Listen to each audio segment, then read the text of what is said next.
Hello and welcome back to kids commerce zone. दोस्तों, जैसा कि हमने डिसाइड किया था कि जितने भी एमसीक्यूज़ हैं हम इस चैनल पे डिस्कस करेंगे और उसी प्रोसेस में आज मैं फिर से कुछ एमसीक्यूज़ लेके आया हूँ।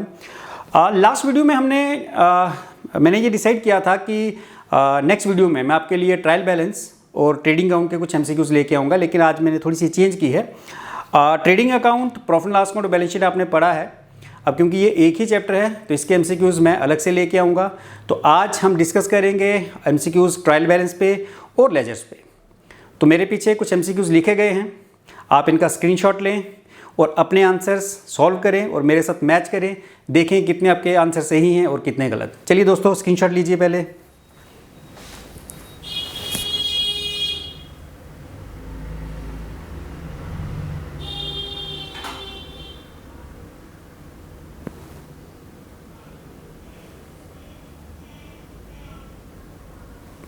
चलिए दोस्तों, आई होप सबने स्क्रीनशॉट ले लिया। तो डिस्कस करते हैं आज के MCQs. So the very first MCQ is a trial balance is. एक ट्रायल बैलेंस जो है वो क्या है? Option is A statement, B summary, C an account, D none of this. देखिए दोस्तों, हमारा जो ट्रायल बैलेंस है ये एक स्टेटमेंट होती है जिसमें हम जितने भी हमारे अकाउंट्स जो हमने लेजर्स बनाई हैं उनके बैलेंसेस जो हैं इस ट्रायल बैलेंस में हम डालते हैं, ताकि हमें पता चले कि अर्थमेटिकली हमसे कोई मिस्टेक तो नहीं हुई है। क्योंकि जब भी अगर हमसे कोई अर्थमेटिकली मिस्टेक होगी तो हमारा जो ट्रायल बैलेंस है वो मैच नहीं करेगा, हमारी डेबिट साइड जो है क्रेडिट साइड के बराबर नहीं आएगी। सो ए ट्रायल बैलेंस जो है एक स्टेटमेंट होती है, जितने भी हमने अकाउंट्स मेंटेन किए हैं उसकी एक स्टेटमेंट है, जिससे हमें ये पता चलता है कि हमारी जो जर्नल्स से लेजर्स बनी है वो सही बनी है या फिर गलत बनी है। So right answer is a mean statement. Next, an asset account shows a dash balance. कहता है एक एसेट अकाउंट का कौन सा बैलेंस होता है? Option is debit, A debit, B credit, C debit और credit, D none of this. तो दोस्तों, मैंने आपको बताया था कि assets always has debit balance and liabilities always has credit balance. तो एसेट्स का हमेशा ही डेबिट बैलेंस होता है, मीन्स कि हम एसेट्स की हमेशा ही डेबिट साइड बड़ी होती है। सो राइट आंसर इज ए यानी debit. Next is preparation of trial balance is. जो हम ट्रायल बैलेंस मेंटेन करते हैं, बनाते हैं, उसकी जो प्रिपरेशन है वो A is compulsory, B is optional, C both A and B यानी compulsory and optional, and D none of these. तो जो हम ट्रायल बैलेंस बनाते हैं क्या ये कंपलसरी है, ऑप्शनल है, या कंपलसरी ऑप्शनल दोनों है, या नन ऑफ दीज? दोस्तों, preparation of trial balance is not compulsory, it is optional. Optional in the sense कि हम ट्रायल बैलेंस क्यों बनाते हैं? सिर्फ और सिर्फ ये देखने के लिए कि हमने जो जर्नल से लेजर बनाई हैं वो सही बनी है या गलत। अगर हम पे भरोसा है कि हमने वो सही बनाई है तो आपको ज़रूरत नहीं है ट्रायल बैलेंस बनाने की। अल्दो ट्रायल बैलेंस बनाने से आपको आगे trading, profit and loss account और बैलेंस शीट बनाने में आसानी हो जाती है, बट ऐसा भी नहीं है कि ट्रायल बैलेंस कंपलसरी है, इसके बिना आगे की प्रोसेस नहीं चल सकती। इसके बिना भी हम बिना ट्रायल बैलेंस के भी हम अपना trading account, profit and loss account और बैलेंस शीट बना सकते हैं। सो ये ज़रूरी नहीं है बनाना, इट इज़ ऑप्शनल कि आप बना भी सकते हो और नहीं भी बना सकते। So answer is B, third का B answer. Fourth is a trial balance shows. Trial balance में हम क्या शो करते हैं? A only credit balance, B only debit balance, C both debit and credit balance, D none of this. तो दोस्तों, आपको याद होगा जो ट्रायल बैलेंस हम बनाते थे उसमें एक डेबिट साइड होती थी, एक क्रेडिट साइड, और एंड में हमें कैसे पता चलता था कि हमारी जनरल लेजर सही बनी है? दोनों साइड्स क्या होती थी? बराबर आती थी। ये दोनों साइड्स का टोटल बराबर आता था। तो लेकिन इससे क्वेश्चन ये पूछा है कि trial balance shows, trial balance में हम क्या शो करते हैं? क्रेडिट बैलेंस शो करते हैं सिर्फ, या सिर्फ डेबिट बैलेंस शो करते हैं, या दोनों, या नन ऑफ दिस? तो आपको याद होगा कि जब हम ट्रायल बैलेंस बनाते थे इसमें हम दोनों बैलेंस शो करते थे, डेबिट बैलेंस भी और क्रेडिट बैलेंस भी, क्योंकि अल्टीमेटली तो हमें दोनों का एंड में टोटल करना है। तो अगर हम एक ही साइड का बैलेंस शो करेंगे तो वो तो अल्टीमेटली गलत ही हो जाएगा, क्योंकि हमें कैसे पता चलता है कि हमारे जनरल लेजर सही बनी है? वो तब पता चलता है जब हम डेबिट और क्रेडिट बैलेंस दोनों लेके उनका टोटल करते हैं। तो हमें दोनों ही बैलेंस लेने होते हैं। तो answer is both debit and credit, कि ट्रायल बैलेंस में हम दोनों बैलेंस शो करते हैं, डेबिट बैलेंस भी और क्रेडिट बैलेंस भी। Next is fifth, A trial balance is a. Trial balance कौन सा अकाउंट है? रियल अकाउंट, नॉमिनल अकाउंट, या लिस्ट ऑफ बैलेंसेस? दोस्तों अभी मैंने ऊपर बताया था ट्रायल बैलेंस क्या है, एक स्टेटमेंट है, ये कोई अकाउंट नहीं है। सबसे पहली बात तो ये है कि ट्रायल बैलेंस कोई भी अकाउंट नहीं है, ना तो ये रियल अकाउंट है ना ही ये नॉमिनल अकाउंट है। It is the list of balances. आप देखते हो कि जितने हमारे बैलेंसेज होते हैं लेजर्स के, चाहे वो परचेज का, चाहे वो सेल का, चाहे कैश का, चाहे एक्सपेंस का, चाहे इनकम का, चाहे एसेट्स का, तो उन सबके बैलेंस जो है ट्रायल बैलेंस में शो किए जाते हैं। So it is a list of balances. Answer is C. Next is the trial balance check the arithmetical accuracy. Trial balance क्या चेक करता है? Arithmetical accuracy, honesty of book keeper, accuracy of book keeper. तो ये तो मैंने अभी starting में बता दिया कि जो ट्रायल बैलेंस है ये हम अर्थमेटिकल एक्यूरेसी कि हमने जो फिगर्स लिखी हुई हैं, चाहे वो जर्नल में लिखी हैं चाहे लेजर्स में, वो सही लिखी हैं गलत, तो उनको चेक करने के लिए हम ट्रायल बैलेंस बनाते हैं। तो answer is A. Next is trial balance is prepare to check the. Trial balance हम बनाते हैं क्या चेक करने के लिए? Error of omission, error of principle, error of commission. सबसे पहले हम बात करते हैं कि एरर ऑफ ओमिशन होते क्या हैं। क्वेश्चन यही है कि ट्रायल बैलेंस हम क्यों बनाते हैं, क्या चेक करने के लिए? पहला इज एरर ऑफ ओमिशन। दोस्तों एरर ऑफ ओमिशन का मतलब ये होता है कि कोई ट्रांजैक्शन हम रिकॉर्ड ही ना करें। हमने कुछ एक ट्रांजैक्शन की है, कोई सेल परचेज की है, कोई एक्सपेंस हुआ है, कोई इनकम हुई है, लेकिन हमने उसको रिकॉर्ड ही नहीं किया। तो बेसिकली ट्रायल बैलेंस हमें ट्रायल बैलेंस से क्या पता चलता है कि हमारी अर्थमेटिकल एक्यूरेसी के बारे में। लेकिन सोचो कि अगर एक ट्रांजैक्शन डेबिट में आ रही है 500 रुपये की, अल्टीमेटली कहीं ना कहीं वो क्रेडिट भी हो रही होगी सेम अमाउंट से। मैंने आपको कहा था debit is always equal to credit. जैसे मैं कहूँ कि कैश अकाउंट टू सेल्स, अगर कैश 500 है तो सेल भी हमने 500 की।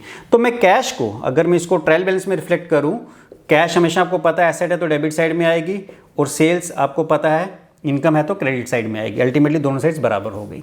अब अगर तो हमें पता चला कि ट्रायल बैलेंस की दोनों साइड्स बराबर हैं, इट मीन्स ये सही है। लेकिन एरर ऑफ ओमिशन का मतलब कि ये एंट्री हमने रिकॉर्ड ही नहीं की, हमने इसका कहीं रिकॉर्ड ही नहीं बनाया, हम भूल गए इसको रिकॉर्ड करना।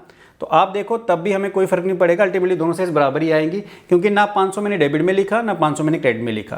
तो trial balance error of omission check करने के लिए नहीं बनाया जाता। Second, error of principal.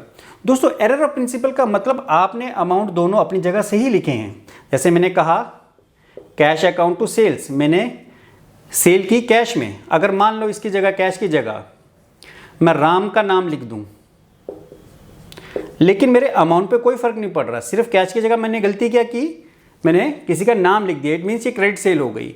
तो एरर्स ऑफ प्रिंसिपल हो गया कि आपके जो अकाउंटिंग प्रिंसिपल हैं उनके अगेंस्ट आप जाके कोई एंट्री बना रहे हो, लेकिन डेबिट क्रेडिट में सेम अमाउंट लिख रहे हो। तो इसमें भी क्या होगा, आप अमाउंट तो अपनी जगह सही लिख रहे हो, हमारा ट्रायल बैलेंस सही बताएगा, टोटल दोनों साइड्स बराबर बताएगा। तो एरर जो है वो किस में है?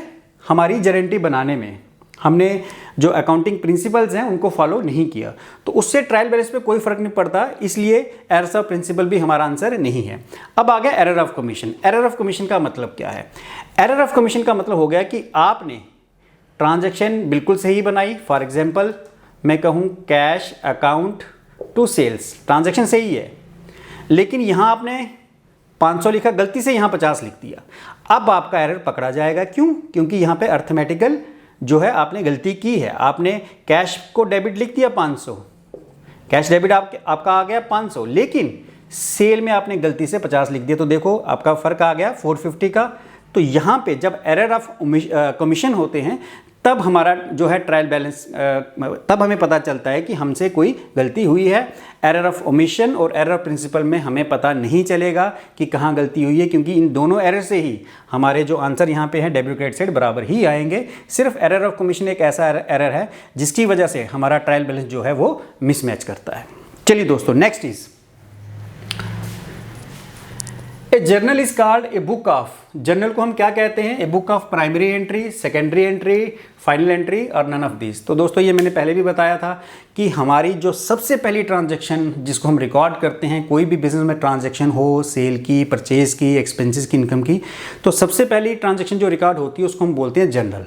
तो a journal is called a primary entry, क्योंकि सबसे पहली ट्रांजैक्शन हम कहाँ रिकॉर्ड करते हैं? जर्नल में। Next is rent paid is related to. हमने रेंट पे किया, ये किससे रिलेटेड है? पर्सनल अकाउंट से, रियल अकाउंट से, नॉमिनल अकाउंट से, none of this.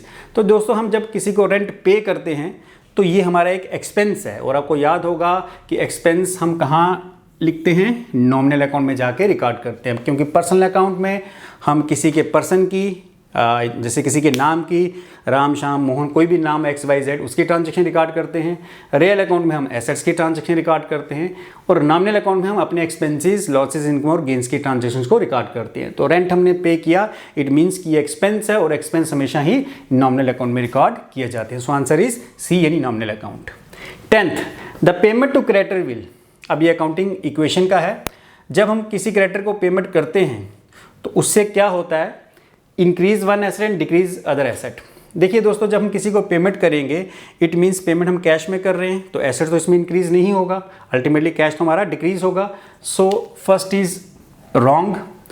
B, decrease asset and capital. Asset decrease होता है, कैपिटल डिक्रीज होती है। ऑफकोर्स एसेट डिक्रीज होता है लेकिन कैपिटल डिक्रीज नहीं होती, क्योंकि कैपिटल जब डिक्रीज होती है जब हम कोई एक्सपेंस पे करते हैं। यहाँ पे हम क्रेडिटर को पेमेंट कर रहे हैं जिससे हमने कोई चीज़ पहले उधार में खरीदी हुई है। Decrease asset and liabilities. So right option is liability आपकी डिक्रीज होती है क्योंकि आप किसी क्रेडिटर को पेमेंट कर रहे हो। इट मीन्स पहला तो क्योंकि पेमेंट कर रहे हो कैश आपका डिक्रीज होगा। अब वो क्रेडिटर है, क्रेडिटर इज ए लाइबिलिटी। जब आप किसी का पैसा दे देते हो, सपोज अगर आपने किसी का 10,000 रुपया देना था, वो आपका क्रेडिटर था और आपने 4,000 उसको दे दिया, तो आपकी लाइबिलिटी 10,000 थी, 4,000 कम हो गई, कितनी रहेगी 6,000। तो अल्टीमेटली आपकी लाइबिलिटी क्या हुई, डिक्रीज हुई। तो दो चीज़ें क्या हुई, एक तो आपका एसेट यानी कैश डिक्रीज हो जाएगा, दूसरी उतनी ही आपकी लाइबिलिटी भी डिक्रीज हो जाएगी। So right answer is C. Next is ledger is principal book in which. कहता है लेजर एक प्रिंसिपल बुक है जिसमें हम only real accounts are kept, जिसमें हम सिर्फ रियल अकाउंट रखते हैं। B, only personal account are kept, जिसमें सिर्फ पर्सनल अकाउंट रखते हैं। C, all accounts are kept, सारे अकाउंट रखते हैं, रियल पर्सन नॉमिनल। और D, only nominal account are kept. तो दोस्तों जो लेजर्स होती है इसमें हम सारे ही अकाउंट रखते हैं, सब अकाउंट्स की लेजर बनाते हैं। So answer is all accounts are kept. Next is excess of debit over credit is called. अगर डेबिट क्रेडिट से ज़्यादा है यानी डेबिट साइड क्रेडिट साइड से बड़ी है तो उसको हम क्या बोलेंगे, debit balance, credit balance, liability और नन ऑफ दिस। तो दोस्तों मैंने आपको पहले भी कहा था जो साइड बड़ी होती है उसी का बैलेंस बोला जाता है। अगर डेबिट साइड बड़ी है तो उसको हम कहेंगे डेबिट बैलेंस, अगर क्रेडिट साइड बड़ी होगी तो कहेंगे credit balance. So right answer is ए यानी डेबिट बैलेंस। तो दोस्तों ये था आज के MCQs। नेक्स्ट MCQs जो मैं लेके आऊँगा वो हम टॉपिक रखेंगे फाइनल अकाउंट से रखते हैं। ट्रेडिंग अकाउंट और profit loss account, balance sheet की हम अलग से लेके आएंगे। तो कल का जो वीडियो आएगा वो आएगा ट्रेडिंग अकाउंट और प्रॉफिट लॉस अकाउंट के MCQs के से रिलेटेड। तो उसकी प्रिपरेशन आप कर लें, फिर हम उसको कल यहाँ पे डिस्कस करेंगे। फॉलो करें मुझे इंस्टाग्राम पे, फेसबुक पे और व्हाट्सएप नंबर भी आपको डिस्क्रिप्शन बॉक्स में मिलेगा। थैंक यू दोस्तों, थैंक यू वेरी मच।